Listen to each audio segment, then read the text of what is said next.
Hi, friends. Time for another installment of Lake of Dragons Safer at Home Edition, or Lockdown Edition, or whatever you're calling the current situation.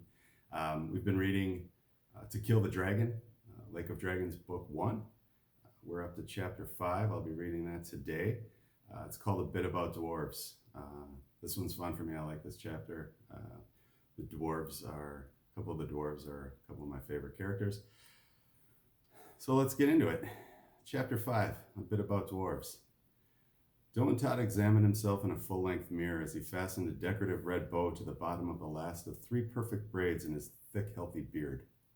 Bindar, his housemate, would undoubtedly give him grief for getting all gussied up to head off for a long, hard day toiling away deep in the mines below Mamnaset, but Todd didn't care. He remained one of the very few dwarves who held tightly to the grandeur of dwarf history. Why strive to be only as good as men or giants expect you to be? After all, dwarves graced the sweet face of Ulos long before men or giants began haunting her lands, using up her resources, and erecting massive stone towers to ruin her landscape. That should count for something. After finishing up with the last bow, Todd gave his burgundy tunic a quick smoothing with his hands. He paused briefly to fret over a small gray stain, moistening his finger and rubbing roughly at it. All his effort only managed to lengthen and darken the spot. He wet his finger again and groaned as he worked the spot more with greater vigor. It didn't help. Damn, he sighed, glanced around the tiny room. At roughly 10 by 10 feet, it housed and represented all Todd had to his name. The small room also represented the extent of the hut he shared with Bindar at the edge of the city of Mamnaset. Sadly, the mirror before him, which was probably a fake rather than the shiny prang it mimicked, was the nicest item in the lot. A small hearth with a crumbling chimney occupied most of the wall to his right. A heavy black kettle hung from a hook above the meager fire burning within. Immediately behind him was a small wooden table, faded, chipping, and probably a summer from being good for nothing but cutting up and stacking in the hearth. Immediately behind that, 2 bunks stacked on top of each other took up most of the back wall. A rusty old wash basin beneath a small cupboard occupied the final wall. That was it, and he had to share it all with that pathetic waste of a dwarf, Bindar. As if on cue, Bindar farted, rolled over, and mumbled incoherently. Get up, you thin, stinky dwarf, Todd hollered in a hoarse whisper as he walked around the table and shook his housemate. Bindar didn't move. He was a waif of a dwarf, much too thin. His hair was light and scraggly, and the scrub brush on his chin could hardly be called a beard. Not one to worry about hygiene, he oftentimes smelled like a lavatrina, a pit in the ground where dwarves relieved themselves. The pathetic waste might just be the laziest dwarf to ever live. Come on, Todd continued. They'll string you up this time for sure, you lazy oaf. Bindar grumbled and rolled closer to the wall. Todd didn't give up. Playing wakey games with Bindar had been a part of his normal morning routine for better than 10 summers. None of his friends could understand why he wasted time on the useless scrub, counseling him regularly on giving up the effort. Truly, he couldn't say why he wasted his time on Bindar, probably because nobody else would. The scruffy oaf always seemed to be in a scrape. If not for Todd's effort, Bindar would have been wiped from the face of Ulos long ago. Perhaps it was frustration from the stain, but Todd's fuse was much shorter than most mornings. He grabbed a pot from the cupboard and went out to the well to draw some water. Then, with a nice big splash in hand, he stormed back into his shack and doused his housemate. Both Bindar and his cot were drenched and dripping. Todd's first smile of the day crawled across his face. The water from the well was downright icy. Watching Bindar sprawl out of his cot onto the dirt floor of the shack was quite satisfying. What in dragon's fire are you doing, you stupid bastard? Bindar howled as he flopped about on the floor as if he were being burned alive. Saving your worthless hide, you scruffy-faced bird, Todd replied with just a hint of a chuckle in his strong, serious voice. Get your lazy carcass off of that floor. Ah, piss on you, pretty princess, with your fancy braids and your yes, sir, beat me again, sir. Leave me to be. Let those weak bastards who want to be serving that overgrown maggot string me up on that tree. Dying on that tree would be better than breaking our backs to make him richer. Bindar had all but lost his voice by the end of his rant. Where does all this come from? Shock twisted up Todd's normally measured tone, causing his voice to crack slightly. Bindar was a whiny waste most mornings, but he rarely fired such sharp barbs. He'd be tired of doing all of what he wants and none of what I want. I ain't the only one. They all just be scared to say it. Bindar continued to rant. You'd be singing the same song if you weren't pressing your lips to his big giant behind. Have you forgotten Alhuim? Have you forgotten what a great city we had before Am settled this giant arse on our throne and called us Mamnuset? Has he ever bruised a knuckle hammering away in them mines? Ha! Protecting us from the men of Havenstall who would take advantage of us dim-witted dwarfs. Is that what he does? Do you believe that? You're a fool if you do. Them men may have gotten the better of end of many a bargain with us, but they ain't never treated us so cruel as the wicked thing we be calling our king. Doentot raised his index finger as his lips sneered to fire off a curse-laden response, but it didn't come. Instead, he paused. Bindar, though lazy, foul-smelling, and near as irritating as an ant trapped in your trousers, wasn't an idiot. When Am came to Alhuim, generations before Doentot or Bindar had come into being, he brought promises of protection and fair trade with men. According to stories, none that anyone had written down, that kind of blasphemy against the king would get a dwarf strung up on the great pine. Am's protection quickly turned into a boot firmly placed on the backs of dwarves, and Alhuim became Mamnuset. Most dwarves weren't so vocal about their discontent. However, it would be a difficult task to find one who didn't feel similarly to Bindar about the topic. What? Bindar goaded. I know you've got more to say. You've always got more to say. He paused briefly before adding, could it be wise Doentot with his opinion on everything be at a loss for words? You know, Bindar, Doentot just about growled. Whether he agreed with the scruffy pain or not, his housemate had finally pushed him too far. For the past 10 years, I've been sticking up for you and looking out for you and watching after you, but no more. I'd be done with you. You can piss on a dragon's lip and get your wee wanker bit off for all I care, you ungrateful bastard. Doentot was still shaking as he stormed out of the shack, mumbling. He didn't pause to glance back at the hut once as he stalked down the trail toward the entrance to the mine he'd be working that day. Whether or not Bindar managed to get himself there was no longer his concern. In the mood Doentot was in, he didn't even care if the oaf got himself strung up on the great pine. He was done sticking his neck out for that buffoon. Bindar could look after himself from now on. Back in the hut, Bindar stared at the door, fully expecting it to fly open with Doentot close behind, shouting and pointing and shaking. He never came. Aside from some relatively constant creaking, the old boards of the hut complained loudly as the stiff morning wind. The place was completely silent. After a few minutes, Bindar finally pulled himself up off the floor. He made some foul gestures towards the door of the shack. They were meant for Doentot, but he would never see them. Bindar scratched himself, scratched his scruff beard, then his behind, and then he dried himself off. Once he was dry and changed into some equally soiled clothes, he ate his first meal, and then Doentot's. No sense letting it spoil. Once Bindar was full and satisfied, he tromped on out of the shack. He paused long enough for a glance down the trail toward the mine. He could go that way. He could show up late and possibly convince the foreman to keep his tardiness a secret. But he had no intention of doing that. Instead, he walked south and continued on out of the city. He strolled right past the sacred pine and down into the fairyweed field.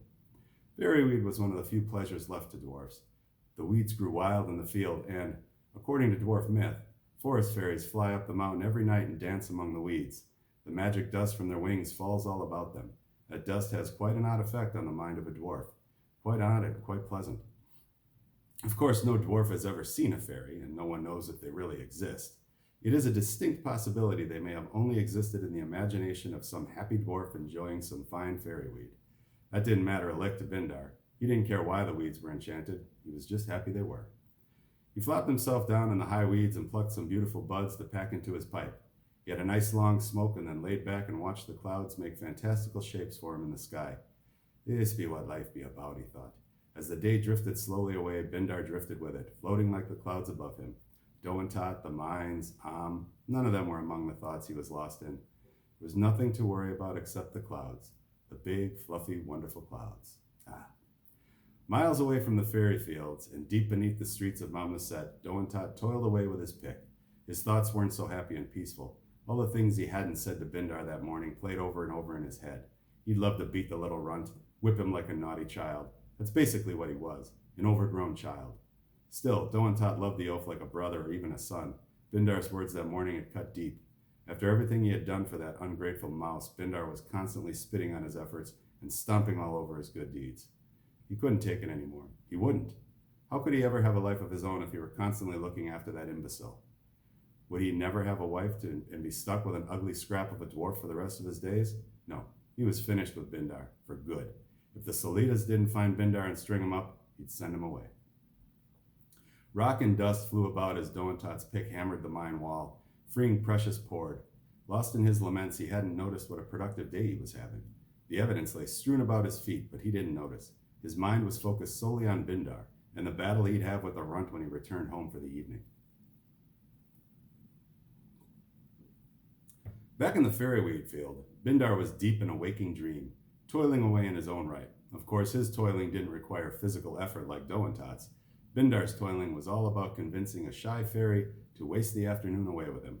Oh, go on, Bindar giggled. It didn't matter that he was alone in the field. He was deep in conversation. Oh, no, you don't, really? Oh, stop it. Well, I try to keep in shape, you know. Who cares what they be thinking about a fairy and a dwarf? Quit your giggling, you idiot, a deep voice boomed from further up the hill. There be nobody here but ye. Bindar recognized the voice immediately and decided just as quickly to ignore the command. The burly bellow roaring across the field belonged to Larval, one of Momniset's Solitas. Of course, he wouldn't be alone. There was no doubt that Arvin would be right there along with him.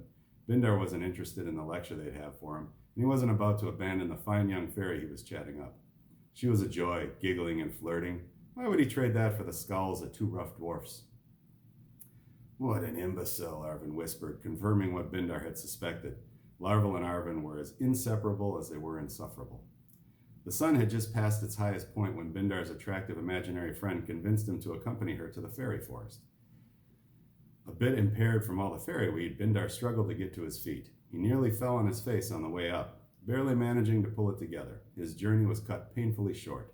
Before he could take a step toward the forest, Arvin's big body dropped him back to the ground. What on oodles are you doing, you big oaf? Bindar groaned, around a mouthful of dirt with all the wind he had left. Relax or I'll snap your neck like a twig, you scrawny runt, Arvin growled in his ear. What in Callum's name are you doing out here in the fields when you're supposed to be in the mines earning your keep? Larval asked emotionlessly. Thought I'd be doing quite well with a fine fairy maiden until you all showed up and frightened her off. Haven't you any respect for a dwarf's love life? Despite the mouthful of dirt he was chewing on, Bindar's reply was quite matter-of-fact. Idiot, Arvin continued in his ear. There ain't nobody here but yourself. You're a sad, sorry excuse for a dwarf. Scrawny waste of space. Let him up, Larval sighed. Before Bindar could complain any more or even blink, Arvin's weight was off of him, and his biggest toe was barely touching the ground as it dangled beneath him. Arvin was strong, even by dwarf standards. He could lift an ass and carry it around on his shoulders without aid.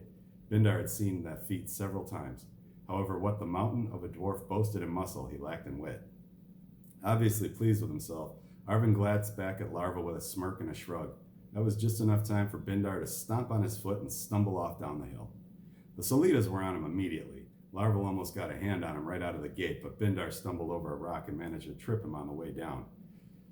A quick dash to his left, as soon as he regained his feet, was just enough to avoid Arvin's charge. If only he were a hair faster, he might have made the crest of the hill and found a place to hide among the pines. Unfortunately, his sprint toward freedom was painfully short. The slow jog it became was only fast enough to get him caught. He zigged and zagged a few more times, avoiding and embarrassing his pursuers, but it wouldn't last. He managed to avoid one more charge from Arvin, even got his foot out quick enough to kick the big dwarf in the behind, before Larval hammered into his back and drove him back to the ground. A few shots in the back of the head from Larval were sufficient to scare him off trying to escape again. The solid kick to the head from Arvin as the big dwarf walked by shook away the cobwebs enough that he began regretting his shenanigans. Solitas were soldiers, warriors, and they were a proud bunch. Most dwarfs thought them traitors on account of their loyalty to Am, but they weren't a group to be trifled with. Only the strongest of the dwarves were invited to serve, and those who did spent their time training, learning to fight and kill rather than wasting away in the mines. As Bindar began to realize the weight of the situation, he thought it might be even heavier than Arvin had been while laying across his back. It wasn't long before Bindar was shackled and collared. Bindar felt like a scrod with Larval dragging him by a chain connected to the thick leather collar around his neck. Arvin brought up the rear, occasionally whispering threats and nastiness in his ear. "I'll have your head off for sure this time," Arvin chuckled quietly. "You won't be thinking you're so funny then. Maybe I'll be asking if I can keep your ugly mug as a prize for me, Wall." Bindar didn't respond. His balance still wasn't all there, and coming down off the ferry weed had him ready for a long nap. His shackles were heavy too. They seemed to gain weight with every stumbling step he took. Even if he weren't ready to pass out right there on the trail into the city, he'd pass on another go-around with Arvin. He'd had enough brawling for one day. He had no intention of causing any more trouble. The three dwarfs walked up the main road through the center of the city, past the shacks that served as the dwarfs' homes, and then past the shops and pubs. All the while, they moved farther up the mountain. The shops were all run by older dwarves who no longer had the back to be working in the mines. There wasn't much business during daylight hours. That's when most of the population was down in the mines or out in the fields. That's when the old folk manning the shops had time to gossip. Bindar could hear them mumbling all up and down the road. Talk of him being dragged past in shackles would definitely be the talk of the town once the mining folk returned from their toils. Those nosy ninnies would go ahead and gab about him all, and to any who would listen. He ignored them as best he could. There wasn't much else he could do. Even if he wanted to stop and give them a piece of his mind, Larval kept a firm grip on his chain, and he wasn't leaving much in the way of slack. As the small group moved toward the center of the city, the land flattened out. Mount Elbahor, the peak mined by the dwarves of Mamnuset since the beginning of time, had been leveled to provide a flat, solid base for Am's palace. As much as Bindar despised everything it stood for, he couldn't help but be overcome with awe every time he beheld it. And there it was, stretching up toward the sky before him. The massive structure was made of brick and mortar reinforced with prang that glowed like the sun during daylight hours. The outside walls measured 1,000 feet each, making a perfect square, and all four were 50 feet tall except at the points of the compass. At each of the cardinal points stood a guard tower rising another 10 feet toward the sky. Below the guard towers were gates, entryways into the courtyard. Every entrance was 25 feet tall and 15 feet across. At the top of the southern gate was the crest of Mamnuset, an eagle with wings spread carrying a mighty hammer in one talon and a giant spear in the other. Within the outer wall was another wall identical to it, with the exception of being set in 15 feet. In between the two walls were 3 floors, each 15 feet above the prior, leaving 5 feet of wall above the top floor. On the inside of the outer wall were stairwells every 50 feet, on each floor for access to the floor above. These walls were meant to give the Solitas a safe place from which to defend the palace in case of enemy attack. Up to this point in Mamnuset's history, there had never been cause to use them. By the time Larval, Arvin, and Bindar arrived at the gates of the courtyard, Bindar was starting to get his wits back about him. In fact, he was beginning to get nervous. Doantad had been completely right about his being out of chances. It was quite possible he wouldn't get the chance to hear Doantad tell him so. A shiver raced through Bindar, rolling down his spine and shaking through his arms hard enough to get the heavy links of his shackles banging and clanging on one another. "You be thinking about them crows plucking out your eyes while that merciless sun cracks your skin, ain't ya?" Arvin whispered in his ear, as if the jingling of Bindar's shackles were some kind of cue. That didn't help at all. Bindar was certainly too frightened by this point to offer even a remotely cheeky response, but he hadn't yet considered what might happen after facing the great and terrible Am. The thought of standing before the most frightening creature east of the Great Sea was enough to chill him to the bone. The giant's icy stare alone was enough to cause the mightiest of dwarves to soil themselves. The thought that what came after might even be worse was something Bindar didn't need lumbering about his head. 2 guards manned the front gate. They wore brown leather tunics over sturdy leather trousers, just like Larval and Arvin. They'd look identical to Bindar's captors if it weren't for the heavy praying gauntlets they wore. Those were the mark of Am's royal guard, the best of Mamnuset's army. Bindar knew them all a bit too well. Martuk was the one on the left. He was a giant as far as dwarfs go, nearly as tall as a man. He tapped the back of Bindar's favorite head against more than a few walls.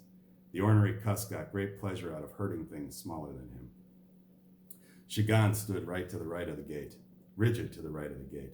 He wasn't the biggest, nor the meanest, but he could wield a dwarf axe with one hand as fluidly and effortlessly as most could with 2. Bindar had watched the artist cleave a grong into 3 pieces with 2 graceful blows once, a forehand through the thing's thick neck and a backhand through its waist. Neither the scales nor the spine slowed him in the least. 2 slashes in one fluid motion, and there was a pile of 3 twitching pieces squirming in the dirt. Martuk stepped toward Larval and glanced disapprovingly at Bindar. "State your business with the House of Mamnuset," he growled with a bit more throat than was probably necessary. Bindar would have rolled his eyes at the formality if he weren't shaking to the core. "Larval reporting, sir. I be accompanied by Arvin, my partner, and Bindar, straight from the mines. We be seeking an audience with the great and mighty Am to get his judgment on this disobedient dwarf's fate." The big dwarf saluted as he finished. Martuk returned the salute, about-faced, and marched just inside the gate, passing the message on to another guard who would take it to Am. All the formality was nearly enough to raise Bindar's level of frustration higher than his level of fear. It was such a pain, not to mention a huge waste of time. Mamnuset hadn't seen war since the Great Campaign. There hadn't been a threat of dragons in centuries, and men feared giants. What did Am have to worry about? Who would dare challenge Mamnuset and her great army of dwarves? Exactly nobody, that's who. Even still, Am would march his Solitas all over the courtyard and all around the city on a daily basis.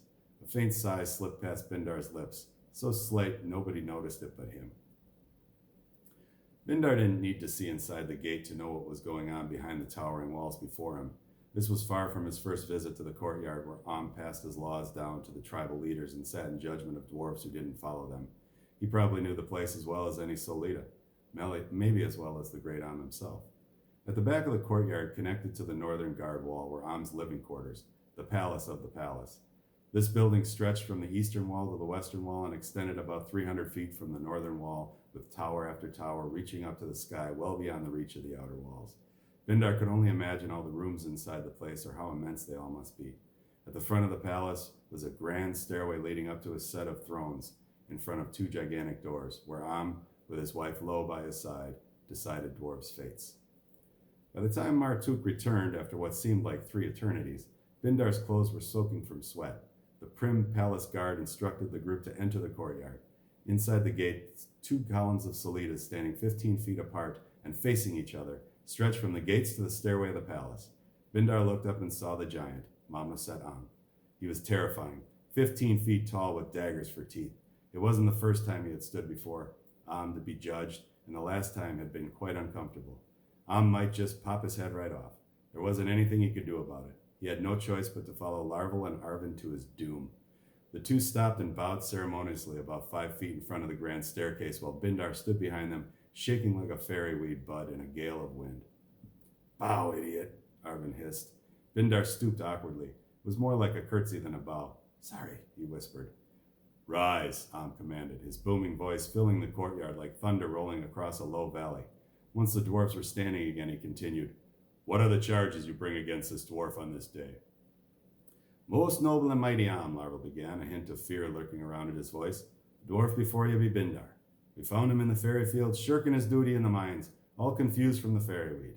He'd been having a fanciful chat with a fairy that weren't even there. He'd be a poor excuse for a dwarf." "Bindar," boomed, his glare nearly boring a hole through Bindar's middle. "This is not the first time I have sat in judgment against you. Not the first time by far. What have you to say for yourself?" Before Bindar's feeble mind could stop his stupid mouth from spewing all sorts of nonsense, it did. "I say this. I be tired of breaking me back in them mines so you can wrap your fat arse in the fruits of me toils, you giant slug." Bindar's hands immediately shot to his mouth as Larval and Arvin both looked back at him, slack-jawed and eyes bulging. It was over. He couldn't help himself. That wouldn't matter to The giant would probably eat him right then and there. He'd chew him slow and make him suffer. Remained surprisingly calm. He raised his eyebrows and smiled with only half of his mouth. He held it together for just a moment before he burst into laughter. Bindar's hands were still covering his mouth to keep any more nonsense from trickling out. He winced as if he were already being chewed by the giant. There was no shouting. Laughter filled the courtyard and echoed off the walls until it sounded like an army laughing. Not Bindar nor anyone he knew had ever heard laugh. Bindar was barely aware of the nervous glances being shared by Solitas all around him as his wide eyes remained trained on the laughing giant. A smile was all set to replace the shock on his face when the laughter stopped as suddenly as it began. Stern, sober expression returned as he casually muttered, "Hang the insolent worm from your sacred pine." And that's it. That's the end of Chapter 5. I hope you enjoyed it. I hope these sessions are helping you pass the time while there is nothing else to do. Thank you very much for listening or watching. Have a great day and happy reading.